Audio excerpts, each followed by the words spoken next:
Good morning, Raptor Freaks. Lexiot's here. It is Monday morning, and we're doing a Monday memory. Can you hear me? I just want to make sure we got a mic check. Mic check. 1, 2, 3. Mic check. Just anybody could tell me if you can hear me. That'd be great. Yeah, memory. 25 years ago yesterday, Vince Carter did an amazing 360 windmill dunk against the Cleveland Cavaliers in the Air Canada Center. Uh, I was actually there that day. Can you give me a thumbs up? Somebody make sure you can tell me that you can hear me because I don't get I'm not getting a reading on my screen. I hooked it up. I can hear it through there. Yeah. Okay, we're good. All right. Thanks, Tom. Thanks, Tom. Yeah, this was a game in the around the beginning of Vince Carter era. This was a game in the first year of the Air Canada Center. This was a game that I was at working in the building at the time. I saw this dunk in the building while I was working. It was a very incredible dunk because often you don't see a dunk like that in game action. But Vince was like that. Vince had a talent and an athleticism that was unlike anybody's before. You can add Dominique, Dr. J, Michael Jordan. No, none of them had anything on Vince Carter when it came to getting up there and throwing it down. See, this is the thing. Some people will get really impressed by that, and it is impressive. But once again, it's not necessary for winning. It's not necessarily like important basketball. It's kind of like fluff.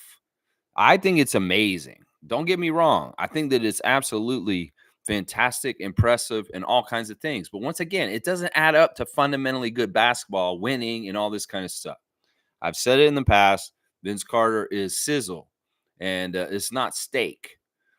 People who love highlights, people who love dunks, go ahead, love it. I shouldn't be trying to diss it here. I'm not really. It is very, very impressive. A 360 windmill dunk in the middle of a game. I was looking at the box score for this game. It's very interesting. There's a current ref that was reffing that game. James Capers Jr. was there that day with Benny Adams and Steve Javie. Steve Javie, the notorious Steve Javie, was refereeing in this game. Another really interesting thing about this game was that Vince was not the leading scorer for the game. The leading scorer for the game was Doug Christie, assistant coach for the Sacramento Kings. Doug Christie got 26 points in this game on 8 of 17 shooting. The second leading scorer was Tracy McGrady off the bench with 15 points, 5 of 10 shooting with 6 rebounds, 7 assists, 3 steals. That's a really good game by Tracy. And Vince then was the next leading scorer, 14 points. Only 14 points for Vince in this game. But a very impressive 360 windmill dunk that NBA Canada and NBA history were celebrating yesterday on their websites. I mean, it's kind of interesting. It's a Monday memory. It's a moment in Raptors history.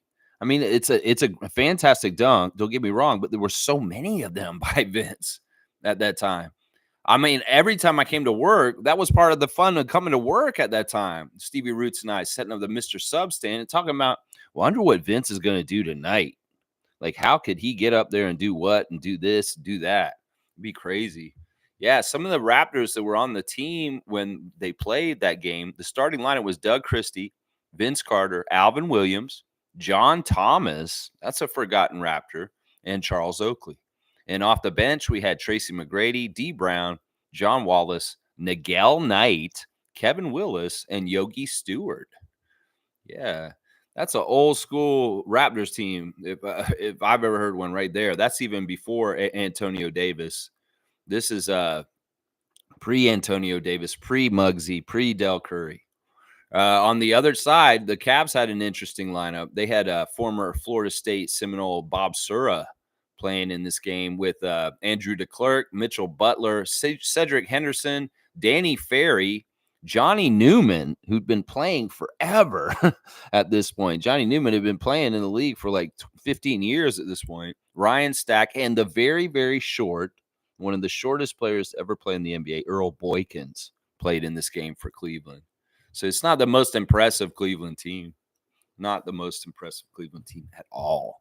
But yeah, it's a fantastic highlight. Check it out. It is pretty impressive. Of course, Tracy got the steal and fed Vince for this dunk down the court. The cousins in action. It was fun watching Tracy and Vince play around this time. They were so gifted and talented and athletic and so young. And man, they were just raw and amazing. And boy, if they had stayed together, that would have been something special. I'll tell you, Vince Carter, Tracy McGrady combination on the Raptors. If that could have happened, if there hadn't been some stupid stuff that happened, man, that could have been impressive. Who knows? Maybe some of the dumb stuff that happened with Vince later wouldn't have happened if Tracy had stuck around. I don't know. We'll have to see. We'll never, never, ever know, will we? But yeah, a Monday memory 25 years ago yesterday. Vince Carter throws down a 360 windmill jam that's amazing. And my memory is I went to work, set up the sub stand, and I watched it. All right, let's see. Monique's here. Good morning, Raptor Freak family. Glad you brought this up. Real ones remember. Yeah, I mean, I was at every single home game in this period of time around the Raptors. As soon as they opened the building, when they moved from Maple Leaf Gardens to Air Canada Center, I was there every single Raptors game until 2004. Yeah, that whole 5-year period, I was at every single home game because I had to go to work and they were paying me to be there. And as I said before, I had a deal worked out with my buddy Stevie Roots. Stevie Roots is like the Leaf freak, and I'm the Raptors freak. And when the Leafs played, I busted my ass. I worked crazy hard on Leaf game nights and kicked so much butt, but he got to go watch the game a little bit. It was really one hand watch the other. It was awesome. Well, it was the reverse for me for basketball games. So I really did get to watch a big chunk of the game while I wasn't working. The only time I had to bust my ass was when they were on breaks and everybody came out, and I would really, really start making subs then. But otherwise, they only needed one guy to watch the stand. So when the game was in action, boom, I'm walking around. I'm looking at the TV screen. I'm stepping up and walking in and standing with my usher friend and watching in the passageway. So it was fun. I miss those days so much. It was interesting working at Air Canada Center in the beginning of when they first opened the building, because honestly, they didn't have their shit together and they didn't really know how to do it right. And we could get away with murder. There was all kinds of fun stuff going on in that building at that time. Let me just say that. Yeah. Monique saying Hoop Queens is expanding to Montreal. I don't even know what that is. What is Hoop Queens? What is Hoop Queens? Let me look this up. She's bringing up stuff I have never heard of in my life. Hoop Queens. What is that? That sounds like it's a league or something. Hoop Queens home is changing the narrative of basketball in Canada. Is this some sort of summer camp program for females to come and play? That's great. Well, I'm glad that they have some sort of program like this. I thought maybe it was a clothing brand or something like that. Okay, cool. So they're going to have a summer camp in Montreal for Hoop Queens. Okay, cool. Get more female youth involved, young women, young girls involved in basketball. That's a good thing. Yeah. Cowboys here. Good morning, Lex and Monique and Raptor Freaks. 25 years ago. Wow, time flies. Let's go, Raptors. So Bradley's remembering the Vince Carter 360 windmill dunk against the Cleveland Cavaliers in that game. Danny Ferry going, oh no, Danny Ferry, oh no. Ta-da! 647-833-6844. Bradley, the Canadian Cowboy, can come to your house and help you. I had a job this weekend I was consulting Bradley on, but I ended up just doing it myself. I could have called him and did ta-da, but it was a big job and it was really, really annoying, but I got it done, Bradley. I dug that 25-foot long, 2-foot deep ditch to put that electrical cord in yesterday. It's done. I had to cut through some crazy roots, but if you have a trench you want to dig, maybe you can call Bradley and ta-da services, 647-833-6844. They will come and help you with jobs. All kinds of jobs, windows, carpets, rugs, mold, all kinds of stuff. Yeah, there you go. There you go. All right, let's see what else is going on. Tom Duke is here. Tom Duke has got a Vince Carter inspired logo with the logo. Vince inspired so many, made Raptors in Canada relevant. Yeah. I don't know if he made Canada relevant. I think SCTV made Canada relevant. That's what I would say. Boom goes the dynamite. That's right. I don't know. Once again, I celebrate Vince half-assed. I'm not gonna full ass celebrate Vince. In some ways, he annoys the hell out of me still. I don't mind you're putting an extra little Vince logo today. I know you have a flexible logo or emote that you're doing every day, Tom. But yeah, that's kind of cool to see Vince with the Raptor logo mixed up with it. In some ways, I still haven't fully forgiven Vince, so I'm not ready to be all happy and shiny about it. Let's just say that. Good day to you, Tom, with the sunglasses and the sunshine coming up. I know it's early over there, so you're getting that sun to come up. Yeah, it's nice and bright and sunny here already in the morning. We're getting a different weather every day here in Ontario lately. Trevor's saying, good morning, Raptors family. Every day be thankful you are still here on Earth and not to worry about people who look at everything you say and do. They have no control until you give them control. There you go. I like that word of wisdom from Trevor. You give as much control to other people and what they think about you and everything like that as much as you want. You really don't have to give them any. That's a great thing. And Drake may need to hear that right now. Yeah. Yeah. This battle between Kendrick and Drake is getting silly. It's getting really silly and stupid. I think I'm on the side of Chuck D. Chuck D, a public enemy, has publicly came out and said, what the hell is wrong with these rappers today? That they're going back and forth with this middle school BS. You know, if they were smart and if they were like Public Enemy and other great artists from the past, they band together and fight for a worthwhile cause, like ending genocide in Israel, or fighting for food inflation prices. You know what? Why don't y'all do something worthwhile instead of trying to accuse each other of being pedophiles and stupid stuff and say, "Oh, you have a secret daughter" and all this stuff? Who cares? This is stupid. It's like you're clowns in the circus to distract us from the real problems in this world. If you were a real artist and you really gave a crap about anything, you would go after the big problems in the world, the people that are problems. But you're not. You're part of the problem. You know, if you could learn something from KRS-One, you could learn something from De La Soul, you could learn something from Chuck D and Public Enemy, Drake and Kendrick and Rick Ross and whoever the hell is involved in this stupid shit. If y'all would band together and do some We Are the World stuff, you could change the world. But instead, you're griping with each other about being pedophiles and being with young children and all kinds of crazy, stupid shit y'all are saying about each other in these dumbass diss tracks. Yeah, it is what it is. Maybe I'm an old fogey, but y'all could use your attention and your platform for much better things than this Drake, Kendrick. Seriously, and I'm more disappointed in Kendrick in some ways. I expect this from Drake. Drake's been a flaky artist all along and kind of like he's just going to sing about stupid shit anyway. Kendrick, you actually sing about important stuff. You actually have a substance to you. That's what I'm saying. In some ways, if y'all are just trying to sell records and make money off this, okay, with your manufacturer beef or whatever the stupid shit is, you guys could be doing better for the world. Let's just put it that way. So come on, global ambassador. Come on, Drake, brand ambassador of the Raptors. Do better. Do better. Seriously, do better. All right, let's do the classic cosmic card of the day. Oh, we'll have to pick a card out of this box, and whoever writes in the full name first will get 100 points added to the Raptor Freak trivia score. Let me get this out of here. Commissioner Jay has commissioned the fun, and we're going to have it. We're going to have it. That's right. All right, let me see who I get. Oh, this is fun. This is really fun. I love this. We got a Skybox card today. I don't know if y'all will get this. This is kind of funny. All right, I want to do it on the back part of it because I feel like y'all will get the front part too easy. So we're going to cover up the back, and I want to see if y'all know who this is. This is hilarious. All right, first person to write in gets 100 points. All right, don't half-ass me. Write in the full name.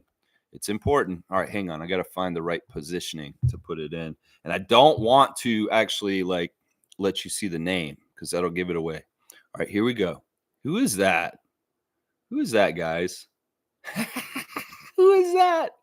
Can y'all tell who that is? Can you see him? Do I need to move it up closer? Who is that? I have to cover the name. Omarion? No, that's not Omarion. That's a funny answer, Fiercey. No, this is a basketball player. This is somebody who played basketball. That is exactly right, Smooth. That is our coach of the year. That is our guy from TSN, Sam Mitchell, wearing a hard hat and a Timberwolves sweater. That is Sam Mitchell, guys. I saw the front and I was like, it's too easy if I show the front of it. It's too easy. And in fact, this is when he's on the Pacers. Look at that. Sam Mitchell on the front was too easy. I had to show the hard hat back just to see if you guys would not get it. But yeah, good job, Smooth. Smooth is the king of the classic Cosmic card. Yeah, doesn't he look different with the facial hair? Like, yeah, it's young Sam Mitchell. Look at him. Look at him. He looks mean, doesn't he? He's like, you better not be dating some crazy women, Chris Bosh. Yeah, what are you doing over there, Ray Alston? I'm gonna be all in your business. That's right.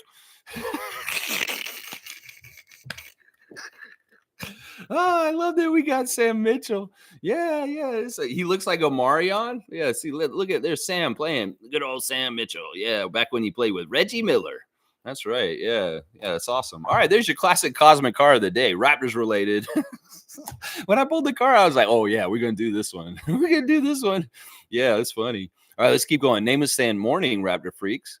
Posse. RFP for short. All right, we started as a cult, we became a family, and now we're a posse. Okay, I kind of like the RFF. That has been such a good change. Whoever was like, let's call it the RFF. I was like, cool. I didn't even know who came up with that. Started acronyming it to RFF, Raptor Freak Family. I like that the best.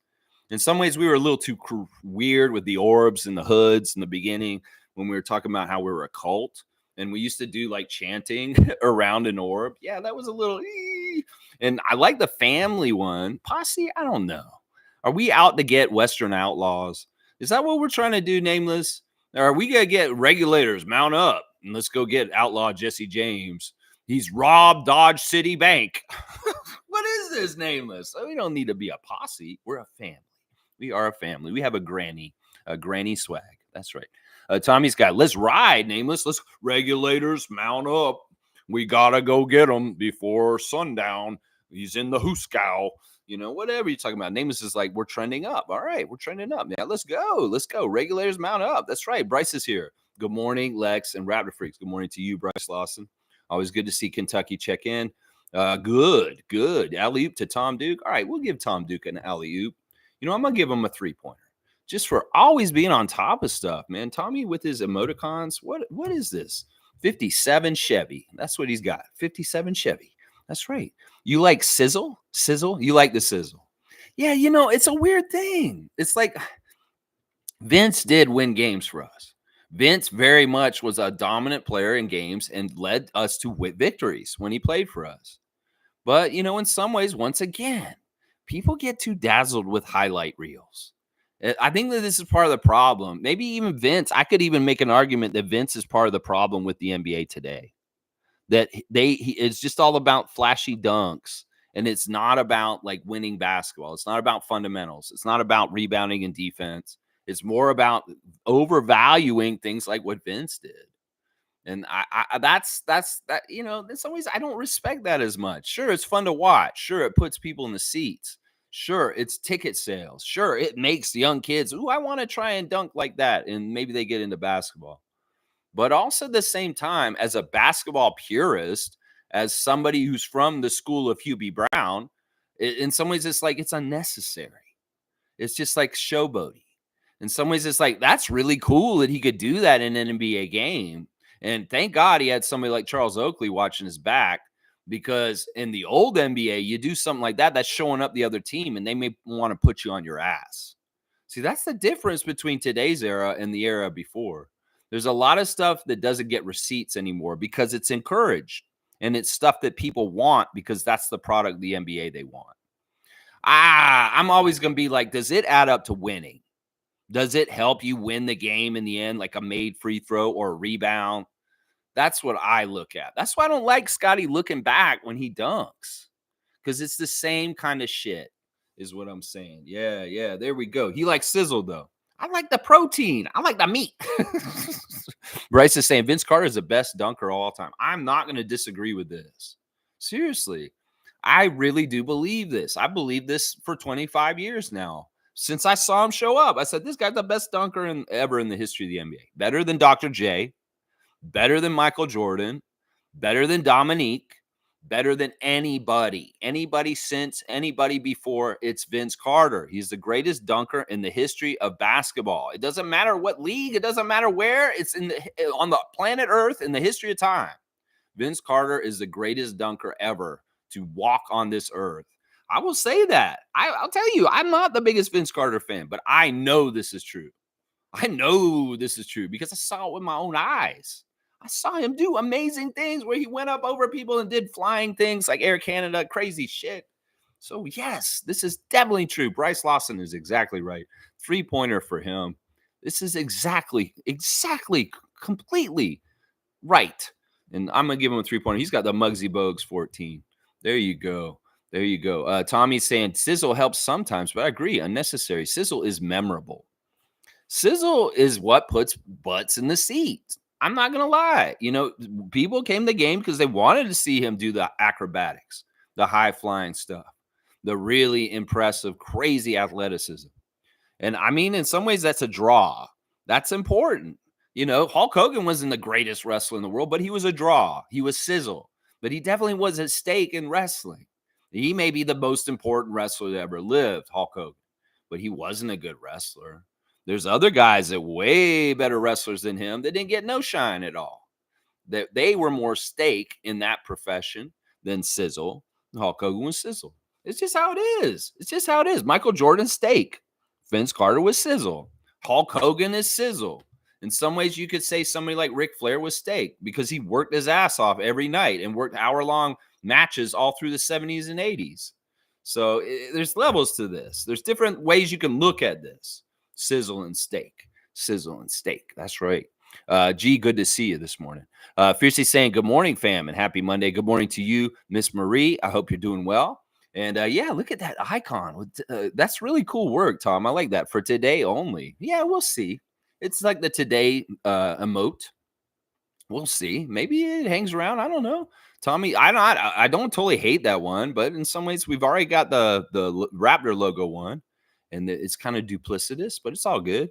Let's talk about our WNBA league real quick. We have filled the league, guys. We have 10 teams, and last night I filled out the schedule so that everybody plays each other at least once, and I made some matches where you can play each other twice. So I tailor fit the schedule and the divisions. So the schedule is true. If you want to go and look there, that will be the schedule before the draft. Everything that's set. The scoring system will be default for what ESPN does for WNBA fantasy leagues. And yeah, we've got 2 divisions, an East and a West, with 5 teams in each. And I only moved one team to one side, and it really was to get the matchups right. As far as like David and I have to be in the same division because we compete. We put Meredith in the division with us also as the reigning champion, and David's girlfriend is in the division with us too. And I brought Fiercey over too to be in that division with us. And then Cool Cat, James, Country Kong, Race Mode Daily, and Kareem Thomas are in the other division. And yeah, you can go check out your schedule. It's all set up. We'll do the draft next Sunday. So in 6 days on this stream, we'll live draft our WNBA draft. This weekend's been very successful for WNBA preseason. Very, very good job in Edmonton.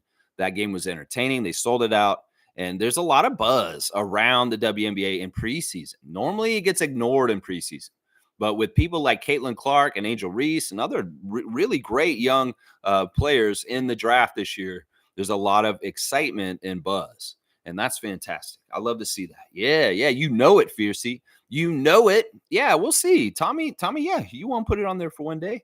Monica's saying it's all over Twitter, but Jalen Suggs was crying after his game. Yeah. All right. Let's talk about the results of the playoff game yesterday at 1 p.m. Some people are saying that it's disrespectful that they put a game 7, the first game 7 of the playoffs at 1 p.m. in the afternoon, because in some ways, this is the NBA showing that Cleveland and Orlando are not important to the league. I don't know. Why wouldn't you put it in the evening? Seriously, why'd you do that? Why'd you put a 1 p.m. start for a game 7? I went in the yard and worked and came back in and I said, oh, Orlando's eliminated. Yeah, Franz Wagner having one of the worst performances in a playoff game in a game 7 ever in the history of basketball. 1 for 15. Him and his brother were really bad. And oh man, that they did not need Franz to not show up in that game. Meanwhile, Donovan was big time and he got his guys going and they won. Well, that's some ways experience beating youth in this one because Donovan Mitchell's a little bit further along in his career and knowing what to do. And he's, as he put it afterwards, he's sick of losing. That's kind of where it gets to. It's like young players don't know losing exactly and how much it takes to not lose. Well, you got to lose and get those losing lessons a couple times. That's what the playoffs is all about. And well, the Magic, you probably didn't want to lose as much as he didn't want to lose because he's tasted that before, Donovan Mitchell. So he made sure his team did not lose at home in a game 7 yesterday. So Orlando's out. And the Cavs are playing the Celtics in the next round. In some ways, I'd actually say that this matchup's tougher for Boston than Orlando. Seriously. So I hope Cavs, I'm rooting for you. You go ahead and beat the Celtics in the next round. I would really like that. That'd be a huge accomplishment. If you guys can do it, that'd be great. Jared Allen not being healthy, though, that's not good. And, you guys need to make your shots. Darius Garland, wake up. Wake up and play better. And anything you can do to help, Karis LeVert, anything you can do to help. Yang, maybe you could make some threes eventually. Strus, you're okay. Strus, you're okay. But yeah, sad to see the Magic go out yesterday, but really it's because Franz laid an egg. Franz ain't going to help Paulo and them. Yeah. Jalen Suggs crying at the end of the game. I'm not surprised by this. This man's pure emotion. Yeah, he could be emotion of a dog and crazy and yelling and stuff like that. But sometimes the loudest and craziest people like that are the most sensitive and emotional. And that's kind of very interesting to hear that Jalen Suggs broke down and cried after the game yesterday. That he's first taste of real losing in the playoffs. And that's, he's feeling what Donovan felt before. And he never wants to feel it again. That's the thing about the NBA. You got to feel the losing. And then you're motivated to never feel it again. Yeah, that's right. There's nothing wrong with crying. That's right. I agree with this, Tom. In some ways, it's like in some ways, it's funny because it's Jalen Suggs, and Jalen Suggs is kind of this tough guy. He's always kind of bullying a little bit, like he's imposing, like he'll get all in people's faces and stuff like that. Now he's crying at the end of the year. In some ways, that's kind of funny. But I mean, I agree with Tom. Sensitivity and showing emotion as a man is not a stigma. It's not a bad thing. It should be happening. People should be allowed to allow their emotions out. So in some ways, I stand by Jalen Suggs, but also at the same time, I say, look, you're a bully. You've been like intimidating and yelling at people and talking shit, and now you're crying at the end of the year. What is this? What is this? Get your emotions in check, my guy. Yeah, it's healthy and important. I agree, Tom. I do.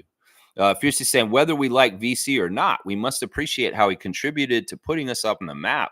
The more shine we can get for now, the better. Beating negative narratives about T-Dot and Canada. Yeah, I mean, Rudy Gay just kind of roused it all up again last week. But in some ways, he's on the Chris Bouchard idiot side, and people will denounce it and say this. I think that it's dumb. It may be an old thing. It could even be that like Rudy Gay misstepped in what he said with Carmelo last week, as far as like, you know what, I would have go there totally now, but I wouldn't have gone then because at that time it wasn't a good place to go to, Toronto. Why would I want to go to Toronto at that point? Why would I want not to go to Toronto now? Is what it's changed. So there may be a little bit more to what Gay would say beyond that, like saying, I've meant that then because they were a mess. They weren't very good, but now since they traded me, they've been amazing. And I would love to play for a team like them. No, he probably isn't. He wouldn't be acting like this if he had respect for Toronto. But still, I'll bet you that that's part of the opinion that we leave out is that at that time, Toronto was tough to come to because we weren't winning very well. And then, boom, the Masai era, the post Rudy Gay trade, things looked a lot more attractive to come here. That's for sure. Yeah. No, I want to honor Vince for sure this year. I want to do it within like my realm of being comfortable and being myself, though. And if I feel like it's overly like glazing him, I'm not going to do it. I'm not going to do it, guys. I will say exactly what we said. He's the greatest dunker ever. He's important to the Raptors franchise because he put us on the map, like Fiercey's saying. And he did and have a huge, huge effect on young players coming up in this country and our Team Canada basketball program being much better at this point. I want to give Vince the credit he is due. But some of the credit that people are trying to give him, like he saved the Raptors from going out of business, that's bullshit. And there's a couple other things that people are saying that it's not totally true. It's not totally true. I'm gonna give Fiercey a dunk for saying this, and she's right. In some ways, y'all need to set me straight because I am a Vince hater. I am a Vince hater. Very much am. All right, let's keep going. G's saying 100% to Fiercey. And Evelyn's here. Good morning to Granny Swag. Granny Evelyn. Morning, fam. My son Angelo gifted me a VC jersey, but I never wear it. Though purple and number 15 is kind of have connections with me, I still plan to wear it. You should wear it this year, especially if we honor him. If there's going to be a game where we honor Vince Carter, that's the day to wear it, Evelyn. I get it. I mean, in some ways, it's weird. Like, I had a whole bunch of Vince paraphernalia from that era, and most of it's gone. I don't want it. You saw that I had a bootleg Vince Carter bobblehead on this channel that I was trying to give away because I didn't want it anymore. And Raymond Jacob ended up with it. I had all the stuff. I had autographed pictures. I had posters. I had shirts. I had all this stuff for Vince Carter. And I ruined it all and got rid of it all when he did what he did. That's just the fan I am because I was in it with it whole time and feeling it as a true Raptor fan and true to our team and not just to a player like Vince felt. Now, some of the fans were player fans and they went with Vince. And that's the sad thing. And this is part of why I'm not very happy with Vince is because he took part of our fan nation that was more a player fan than a team fan of ours and made us laughing stocks with them. There were people in Toronto that were more a fan of Vince than the Toronto Raptors. And when he left and went to the New Jersey Nets, they laughed at us and they made fun of us from the inside of our own city and our own fan nation. That was part of the problem. In some ways, the whole idea of a player fan over a team fan became more real in the Kobe era, the LeBron era, and the Vince era. And that wasn't the case before. Most often, everybody was fans of their franchise. You were a Pacers fan, not a Reggie Miller fan. You were a Knicks fan, not a Patrick Ewing fan. And that's the difference. And some of the changes that happened during the era of LeBron that I don't totally agree with in some ways. It's like be a fan of your team and don't be such a turncoat that you just jump with LeBron from team to team as he tries to get championships in different places. Yeah, there you go. You should wear that jersey, though, Evelyn. You should. Fiercey's saying, yes, Mo, am I a bad person to laugh when Suggs was crying? I mean, listen, if it's your sense of humor and you think that's funny, I don't see what the problem is. Seriously, I have no problem with that at all, Fiercey. In some ways, it's like, look, he makes himself a target by the way he acts. That's what I would say. Like, he's done certain things in like the intimidation, the yelling at our team in particular at times in the last 2 years. I've been like, what is wrong with this guy? Like, tone it down just a little bit. If this is just the intensity of the emotion that Jalen Suggs feels and it comes out, hey, like Tom said, it's not to be stigmatized or in some ways like looked at, oh, as you're weak or something like that. In some ways, the way I look at it is you're a very emotional guy in all kinds of spectrums and that we're just seeing the range of it. That's what it is right there. Yeah, let's see. Let's see. Fiercely saying Omarion. Yeah, that's right. Sam Mitchell looks kind of like Omarion. Yeah, maybe. Yeah, there. Look, why is he wearing a hard hat? I still don't get that. Is that supposed to signify that he's a hardworking guy on the court? Well, he was. He actually was pretty good. Yeah, he was pretty good. All right, let's see. Mike is here. Good to see Logical Raptors fanatic. He's laughing at my cosmic car of the day. Speaking of coaches, the Lakers media circus went off again. Laugh out loud. They wanted Jay Kidd. Now the Mavs went and extended him. This has gone too far, messing with teams still playing. Yeah, the stuff about Tyronn Lue before the Clippers were actually like eliminated is really bad. The Lakers are really insensitive and they think that they can just do whatever they want. Well, that's part of the funniness about their whole situation. They're a failure as a franchise. They keep playing the blame game with the wrong people to blame. The people to blame are LeBron and Rob Pelinka, but they are ensconced. And in some ways, they're untouchable. At least I feel like that's what's going on with Rob Pelinka, because honestly, he's the one who should be fired, not the coaches over and over again. You know, some articles today are trying to say they're trying to fill a Phil Jackson-sized hole on the coaching staff. Yeah, you're never going to get somebody like Phil Jackson to come coach the Lakers again. Just give it up. Seriously. Now they're mining players that just retired recently that maybe want to go into coaching, like JJ Redick and Rajon Rondo. It'd be interesting to see if LeBron got them to hire his podcast co-host to come and be the coach of the Lakers next. It'd be ridiculous in some ways.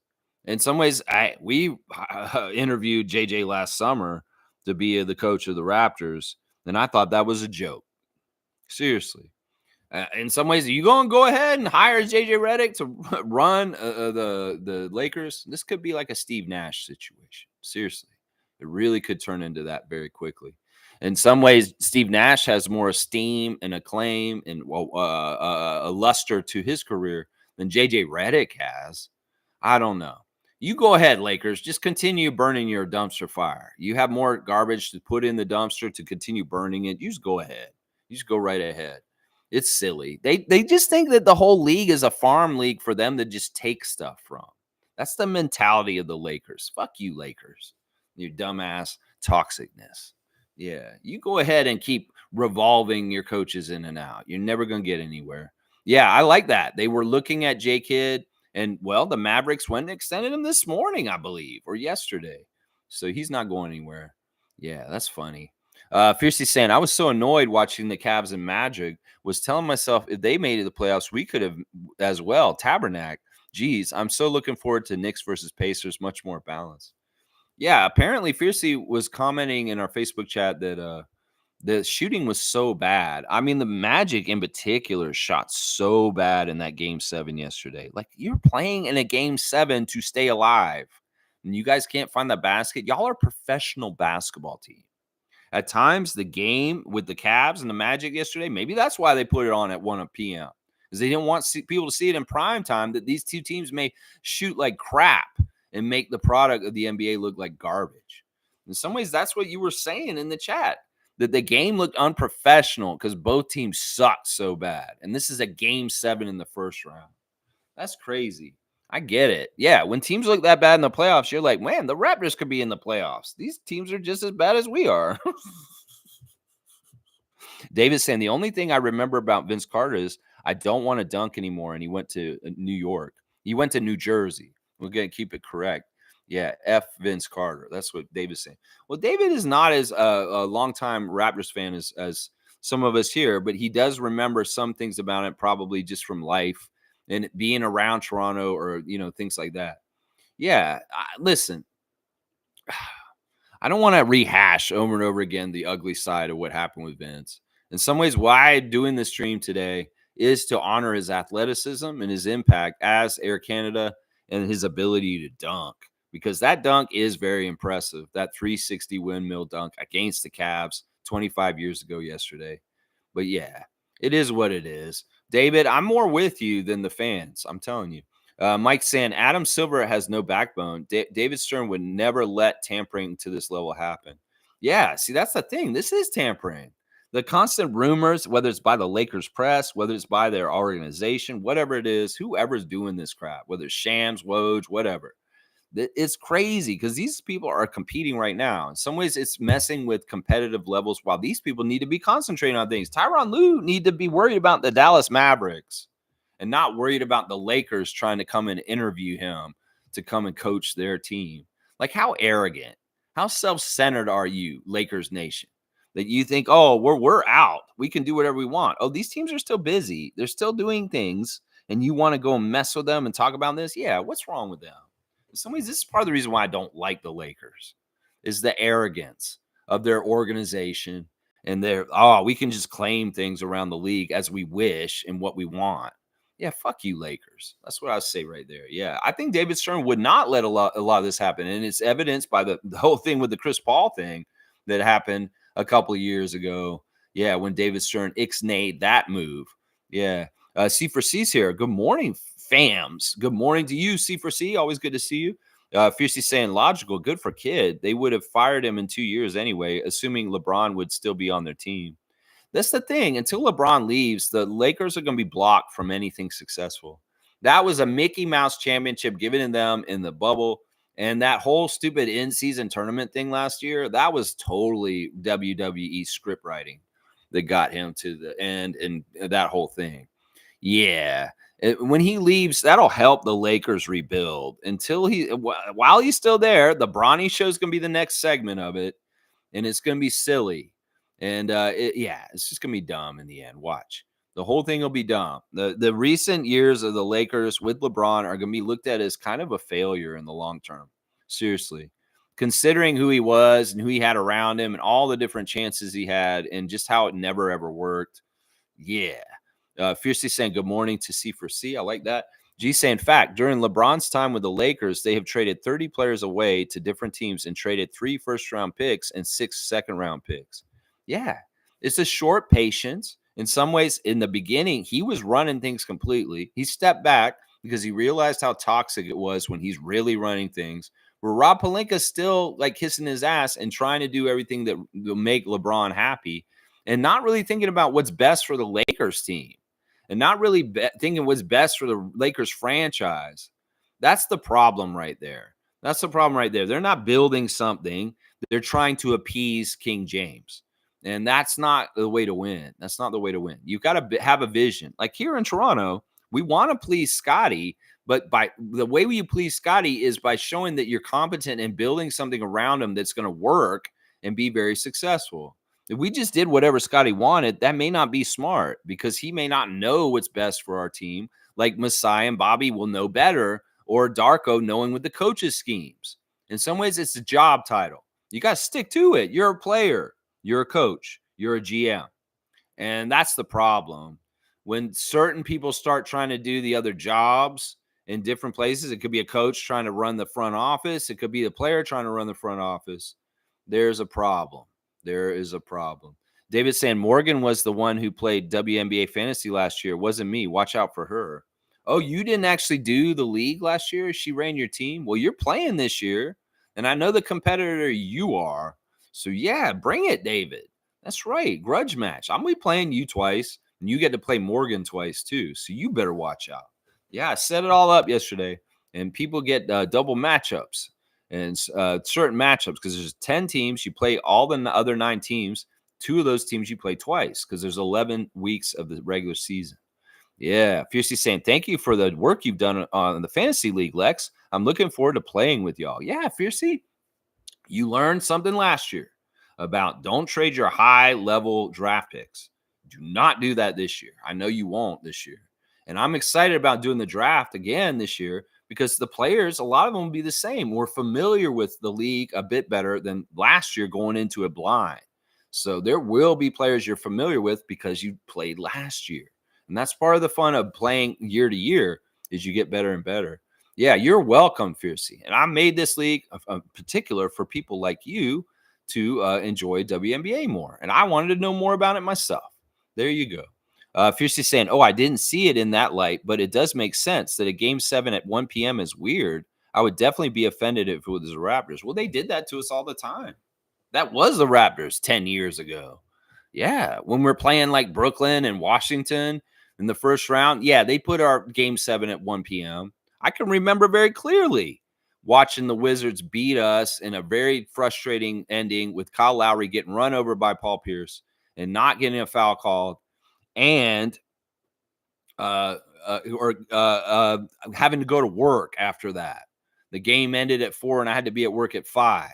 And I hated going to work that day because the Raptors had just been eliminated from the playoffs and I had to go into work. And I was so mad. It was a Sunday too. It was like a Sunday dinner. I had to go in and work in the kitchen. Yeah, I remember that. They did that to us too. Trust me, they did it to us. Monique saying, I just hate how things went down with VC leaving, but other than that, I'm cool. Yeah. I mean, I don't know what can make this right. In some ways, it's really bad that he did not do like his full extent of what he's trying to do in the last year he was here. And then he gleefully came back and destroyed us as a member of the Nets. That's really hard to forgive. I'm serious. I'm a very competitive person for my team. And when you cross my team, and you really go across the other side and you are literally putting us out of the playoffs yourself, fuck you, Vince. That's what I say, just like David. And that's why some of us older fans that were there and saw how everything went down feel this way still to this day. If you're younger, if you're like in your 20s If you're a teenager, you cannot understand this because you were not old enough to go through it the right way as a sports fan and a true fan of the Toronto Raptors. It's difficult. It's difficult to see this from both sides. It's very easy to see it from the sunny side because that's the side that's being presented to you by the NBA and the media. But if you really are a real one that was there, you know how this went down, and it wasn't good. It wasn't good. And that's why David wrote that again. Yeah. Mike is saying early games get more international interest from timing of the day. That's an interesting point by Mike. I don't know. I still feel like it's a weird time. These players play all year long at a certain time of day and they get a saccadic rhythm to it. Their body is used to, oh, it's around 7:30. I'm got to play some basketball. I always thought it was fishy to jerk people around with different start times for basketball games. And there's been years where the Raptors have been in the playoffs and our start times for games have been erratic as hell. Never the same one. We could have a series against a team and we don't start at any regular time at any kind of beat. That's annoying to me. In some ways, that's a subtle manipulation by the NBA. They will subtly manipulate with that kind of stuff. I mean, that's a good point, though, by Mike. And it could be that earlier time's easier for a European audience to watch it. That's probably true.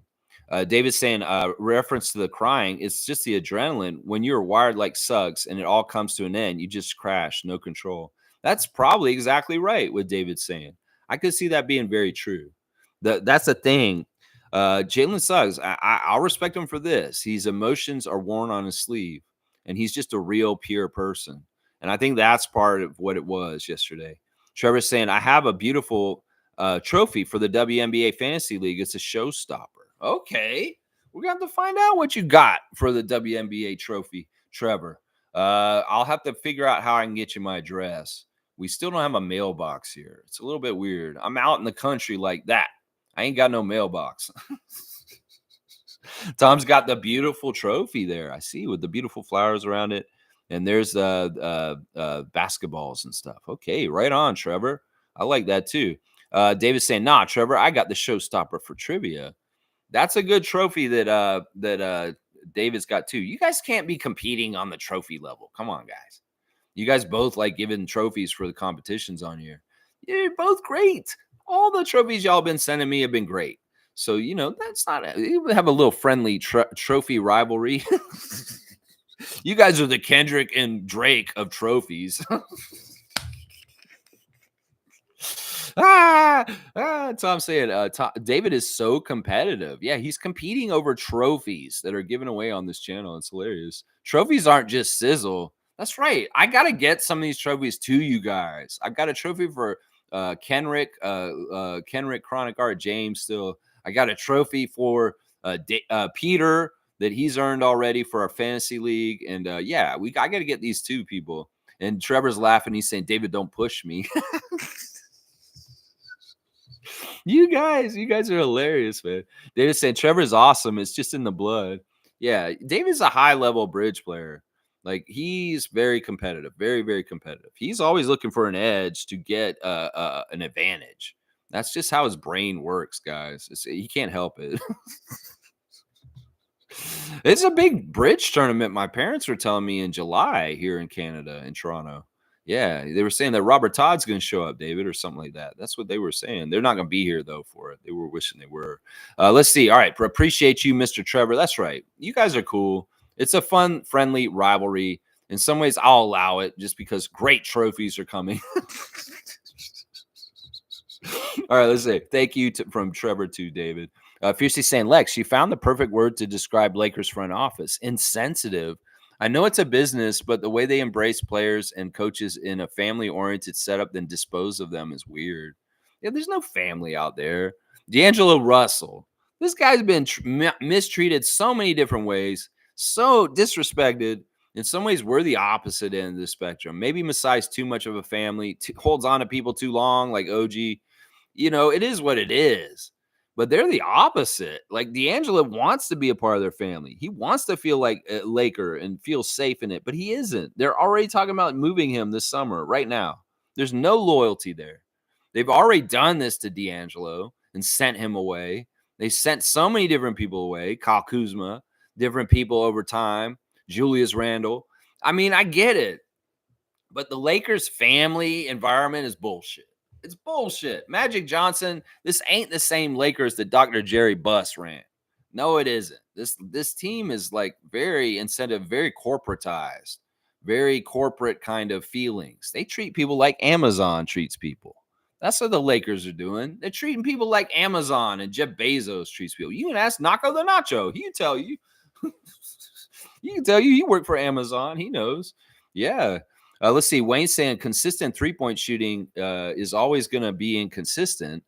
Beware, Celtics. Anybody who watched the Raptors when Vince was at his early prime and not love those court minutes, I say hush. Yeah. I mean, it's there was, all right, I have to be fair. He was the kind of player that could take over and win games, like just by being so offensively good. Whether it wasn't always dunks, there were some very nice threes. There was some very, very nice mid-range turnarounds and some really, really nice levels to Vince's game. And he did absolutely carry us as the number one guy for a period of time, scoring and taking us to victories. So, I mean, I want to say that in some ways the dunking is sizzle, but there was some stake to his game. And there was some winning basketball to his game where he could take over and absolutely dominate. So I don't want to sell Vince short. There are things to his game where he could do stuff that majorly impact the game. Trust me. Yeah, I like your comment about the Celtics. There's a stat that's being bandied around on Twitter this morning about how many threes the Celtics made in a 5-game series compared to how many threes the Cavs made in a 7-game series. And it's more that the Celtics made in their 5-game series than the Cavs made the whole entire 7-game series. I think that Wayne's right. Live and die by the three. You find out. You're living and dying by the three. It'll be interesting. Porzingis is a little beat up. And, once again, the Celtics are going to find their way out. I love Jimmy Butler saying that, yeah, the Celtics would be out already if I was healthy. Yeah, I wish you had been healthy. I wish you hadn't got hurt because I wish you had put out the Celtics, Jimmy. I believe you. Seriously, I believe you. Oh, I saw what you did last year. If you were healthy and you could have put the Celtics out, I would have been very happy. I wish you had been. Yeah. Fiercely saying Pelinka should look at the ratio of hirings and exits since LeBron joined their organization. Maybe it'll trigger him to wake up, but honestly, it's their problem. Messiah and Bobby's so poised and thoughtful. Well, I love the fact that, and she's saying they focus on the organization. I love the fact that Messiah and Bobby are not trying to screw up. See, the Lakers are making rash decisions and quick decisions, maybe just popular decisions at the moment, but not really thinking things through. And they're not good decisions in the end. The Messiah and Bobby are really thinking things through. They don't want to make the mistake in the first place and have to adjust, and they can't afford to. We're Toronto. In some ways, we can't afford to make mistake after mistake after mistake like the Lakers can because of their position in the NBA and the history. And that's part of it right there. We can't afford to make as many mistakes as they do. And Bobby and Messiah really carefully think and plan out everything. And that's the difference. In some ways, that's something that's not talked about in the GM world of the NBA. That some franchises can afford to make multiple mistakes and they can still carry on. Some teams cannot. They have to get it right the first time. And the Raptors are one of those teams. And the Lakers, they can continue to screw up left and right, and they're still going to be able to be who they are because the NBA wants them to be important and popular no matter what, and absolutely be a top team and successful no matter what, even though they're not. And they prop them up. They try and get them into the playoffs. Well, you're out to the Nuggets right away. You probably should have lost in the play-in and not even made it. It's that kind of stuff like that. Yeah. Fiercely saying David and Trevor going at it to please the fam with nice contributions. I'm all for it. Yeah. This is the diss war we wanted. Not Drake and Kendrick, Trevor and David over trophies. Oh, it's so crazy. It was weird. Like all of a sudden there was a period of time like a year or so ago where both David and Trevor were coming to me privately and saying, we have prizes for you. And I'm like, what? And it was like really right at the same time. It's really weird. I was like, okay, all right. You guys want to give me prizes to give on the channel? I'm all for it. It's fun. It's fun. Most saying, remember the 1 p.m. games, especially during the playoffs for us. Yeah, see, she knows the history of 1 p.m. games for the Raptors. in the history of the playoffs. That's for sure. Monique knows. Yeah, I remember too. I can even remember going to playoff games in the early days when I worked there at 1 p.m. playing the Knicks or playing the Sixers. Those old series then. Smooth saying, yeah, I remember the indifference Vince had towards the end. He was even telling teams plays during the game against Seattle. It was a bad time, man. Yeah, see, that's such a turncoat. That's such a really, really it's just really disrespectful in some ways. It's like, look, you can be mad at management. You can be mad at your coach. You can be mad at the GM, but you shouldn't be mad at the fans. The fans are coming to the game and paying for the tickets still. We want to come and see the full effort. We're paying money to come and see you, and you half-assed it, Vince. In some ways, you cheated the fans in that last year, the fans that paid tickets to come to see you. And if you were cheating and telling the other team our plays just because you thought it was funny, and in some ways, that's ultimate disrespect. And in some ways, you being so prominent and important to the Raptors, being just so disrespectful to us, taught people to be disrespectful to us. It's just like, there's a prominent person on media and they are racist to black people. Well, they're an influence on them. So in some ways, you were in some ways very, very wrong towards Toronto, the franchise. You can blame GMs. You can blame the coach. I don't give a shit. You have your own behavior to be accountable for. You don't have to be bad as them. That's what I say. I'm in bad situations all the time. I don't have to be as bad as the other people around me because it makes me look bad. Yeah, that doesn't help anything. And that's why I have a problem with him, because he solely had control of his own actions. And he chose to do that in a bad situation. He made himself look bad. And he didn't have to do that. And that's what we're trying to say. Old heads here that hang out on my channel, young people, you come and listen to us. This is what we're talking about right here. This is why. He's saying that he literally gave our plays to the Sonics in games because he was so mad at our team and disrespecting our team. Can you forgive that, young fans? If you saw a current Raptor giving the plays for our team to the other team, how would you feel about that player? So do you understand why we don't like Vince? Seriously, I'll say that right now. Smooth saying he admitted to giving half effort in an interview after being traded to New Jersey. That's the other part of it. He could have lied and said, yeah, I wasn't hurt. I didn't play that well because I was hurt. No, he straight up bragged that he didn't try on purpose because he didn't think anybody cared. And that is how disrespectful he was towards the Toronto Raptors. I'm sorry. How do we honor him by retiring his jersey number when he's done such damage that a lot of people just want to conveniently forget and whitewash over? Seriously, you can't do this. Make a statue for him and make an show the era of Air Carter effect.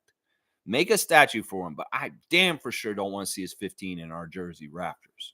Seriously, Amir Johnson's a more honored 15 in my world as a Raptors fan. I'm telling you right now. There you go. There you go. Cool Cat's a bit late joining. Good morning to you, Cool Cat. Wayne saying Jordan's work ethic is for winners. I'm rooting for him. We need minimum 2 guys coming off the bench. The opportunities are there. Nuggets game I missed. Nuggets really just have a 4-person rotation. Interesting comment. All right, Wayne's talking about Jordan Nwora and his work ethic being around Toronto in the last few days. Let's go look at the Instagram stories real quick. We got Dubber Don actually showing a basketball picture instead of him hanging around in Dubai. It's him on the court in a Blazers jersey on the Boston court. We've got Gary Trent Sr. showing Gary Trent Jr.'s brothers playing on the court. They're youngsters. There we got Slim Duck is quoting Tupac right now. And he's talking about how God has got something thinking bigger for him. He's got to have faith in his path and what's going to happen. With bad things may happen, but he's got to have faith in God that's going to get him through. And also Slim Duck's got a picture of him with his buddy. They're at some festival or something. IQ is back in Toronto as of yesterday. He's got a very beautiful picture of the CN Tower in red on his Instagram stories. So nice to see Emmanuel has returned to the T-Dot. So maybe they're showing up today to do some work. That is something that I was pretty sure was going to happen because they said 3 weeks off. Today is 3 weeks since we left our season. And now, boom, supposedly guys are going back to work today on the 6th. Gary Trent Jr. is in Miami with his granny at the Miami Grand Prix F1 racing. That's very bougie. There were a lot of celebrities there, very expensive stuff, very expensive food. Gary Trent Jr. with his grandma at the game. His grandma's funny. She's really cute. She's younger grandma. And the Trent family has been through times. They're real. Let's just put it that way. And in some ways, it's so cool to see Gary. He's got a new look. His hair's kind of different. He's got a more shaggy beard. And there's Granny. Granny's a young granny. That's a young granny for sure. Precious has got pictures of him working out for New York. He's very proud and happy. He was at a concert, and his guy Davido shut down MSG apparently. So Davido having a Madison Square Garden concert, and Precious they're getting down, really enjoying himself because Davido is one of his friends. And then we got Lloyd. He's got a bunch of magazines somewhere in his room. Scotty's friend Lloyd. Let's see. Is there anybody else? Dennis is still doing stuff over in Germany.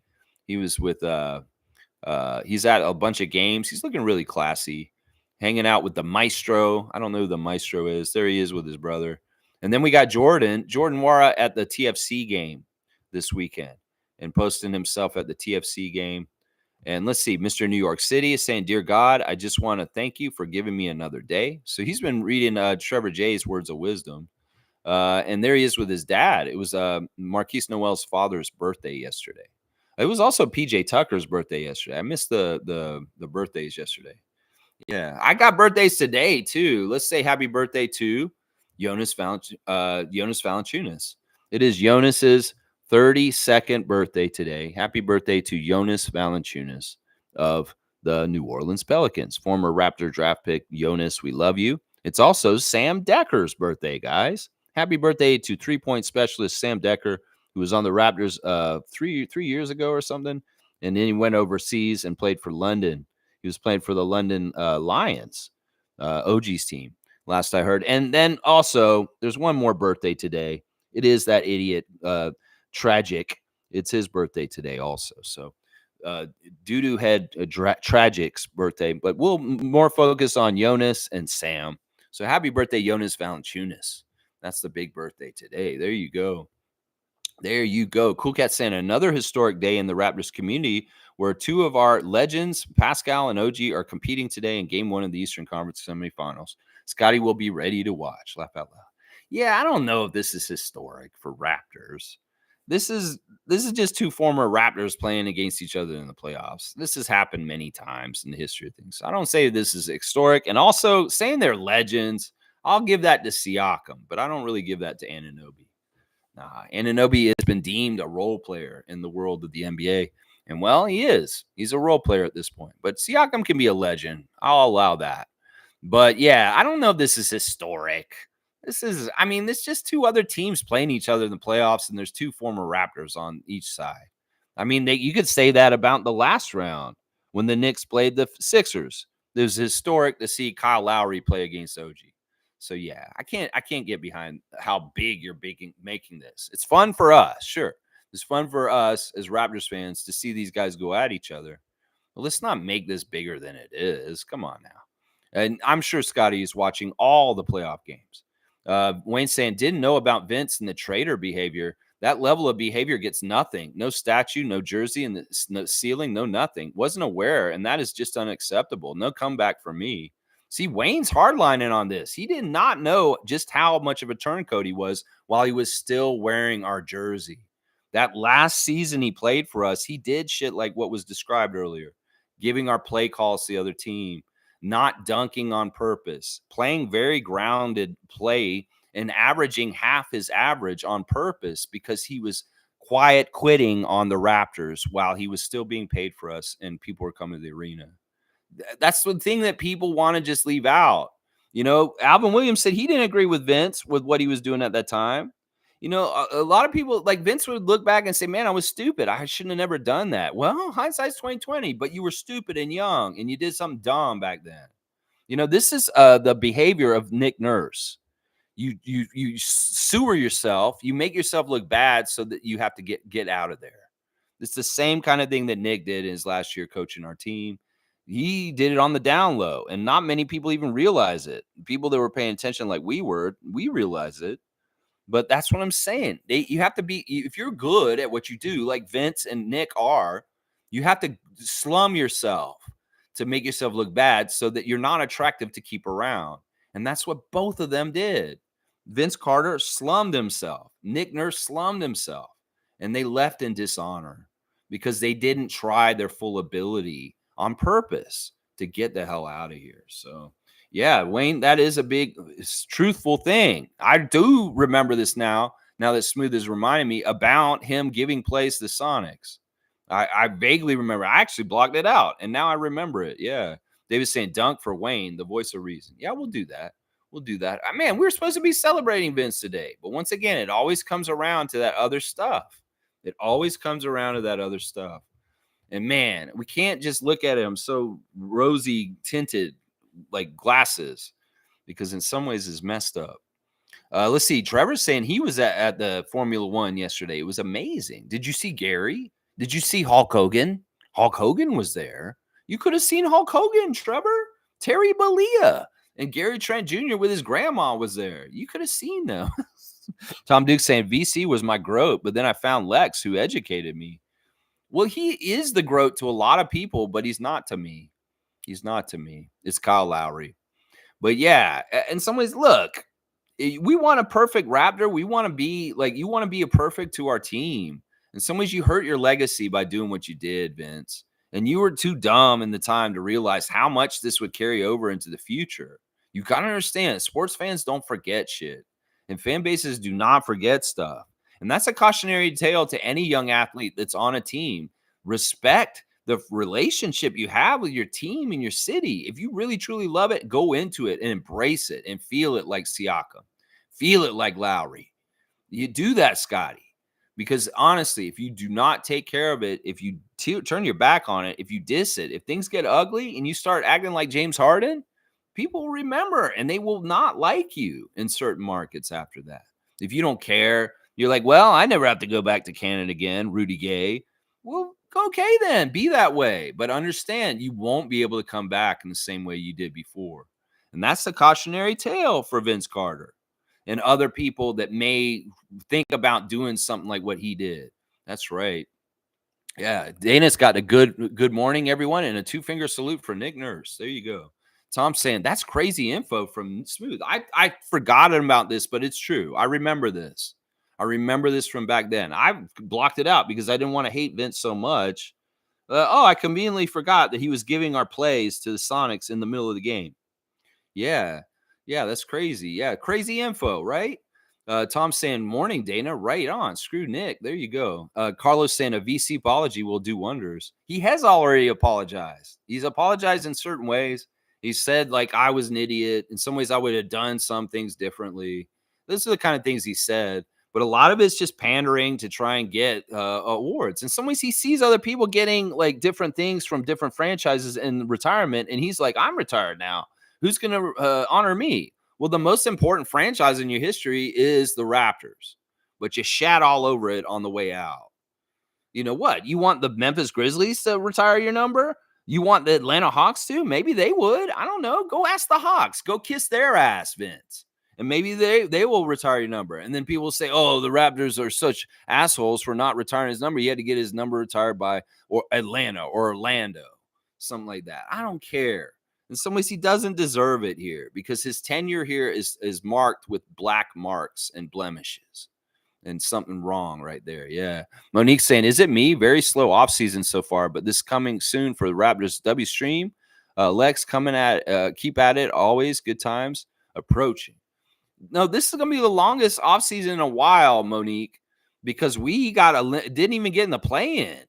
So this is longer than the offseason last year. Longer than the offseason the year before. This is going to be a long offseason. The playoffs aren't over. We got a long time to go before we get Raptors basketball for a while. This is going to be, you think it's slow? Yeah. Maybe it's a little slow right now because it's all playoffs and there's no draft stuff yet. There's no summer league. There's no Team Canada. That stuff will pick things up. Yeah.